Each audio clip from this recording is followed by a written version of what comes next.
You were the first people I voted for. The big issue I have is that I now feel responsible for my sister now having to pay 3 times the amount of tuition fees.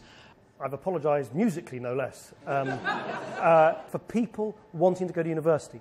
Please don't, which you said, somehow suggest that she is paying 3 times. She's not. So why is it okay that I should have to feel like it's better for me financially not to earn more? It's better for me financially to take a lower paying job, do less hours, focus more on myself than to actually go and be a contributing member. The decision that was taken well before my party came into government by the previous Labour administration was that the costs of a higher education are shared by the taxpayers generally, many of whom, of course, have never been lucky enough to go to university, but partly by the increased earnings that graduates earn because they've been to university.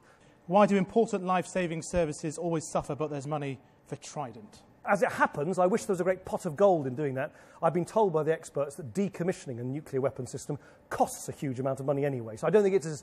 in other words, whilst I might agree with, I think, what lies behind the question, that we shouldn't just stick with Trident as it is, I'm afraid changing tack on Trident doesn't necessarily suddenly produce, miraculously, a whole bunch of money for the NHS.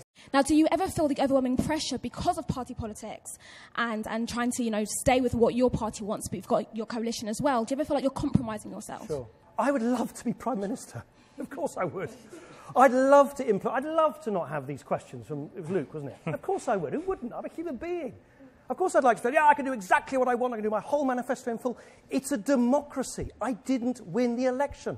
There are 9 of all the MPs in the House of Commons and 9% of the Liberal Democrats. I've never hidden from anybody that if you have a government composed of different parties, by definition, neither party can do everything it wants.